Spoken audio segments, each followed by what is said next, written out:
कधीच नाही चुकणार तुमचे फेवरेट टीव्ही शोज झी5 सोबत, तेही एकदम फ्री।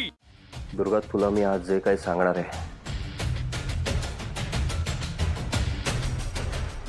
ते आमच्या भावांच्या आयुष्यातलं सगळ्यात मोठं कटू सत्य आहे।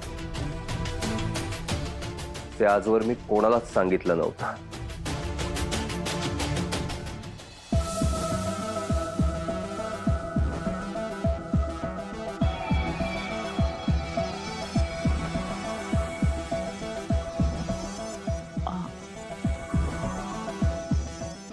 हे तुमचे आई बाबा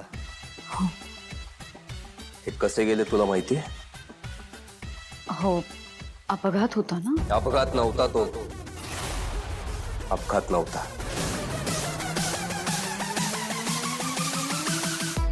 मी ज्या रात्री आई बाबांना शेवटचं भेटलो ना, ती रात्र आजही माझ्या डोळ्यासमोर तशीच्या तशी आहे।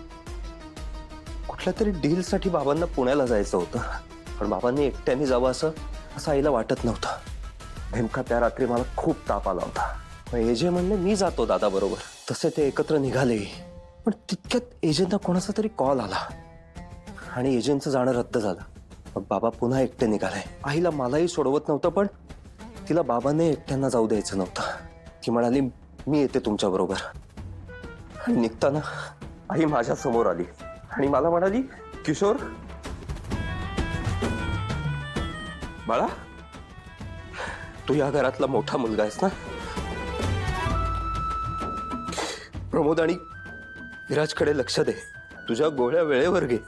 आम्ही काय आत्ता जाऊ आणि उद्या दुपारपर्यंत परत येऊ। मी परत आले ना की तुझ्या आवडीचा मऊ भात करून देईन ना। माझं गुणी बाळ मला कुठे माहिती होतं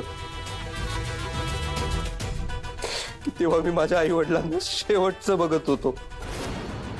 बाबांना डील साठी खूप अर्जंट पुण्याला जायचं होतं, ते गडबडीत निघून गेले। पण मला आईने प्रॉमिस केलं होतं, आम्ही पोचलो ना की तुला नक्की कॉल करीन ना। मी अख्खी रात्र तापात तडफडत फोन शेजारी बसून होतो, फोन आलाच नाही। आली ती बातमी।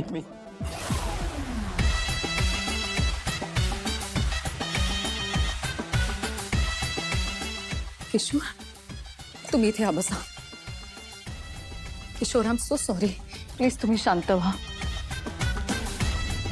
पण या तेजे आणि आजींनी काय लपवलंय? किशोर, तो एक अपघात होता। अपघात नव्हता तो खून होता। काय? तो खून एजेने केला होता।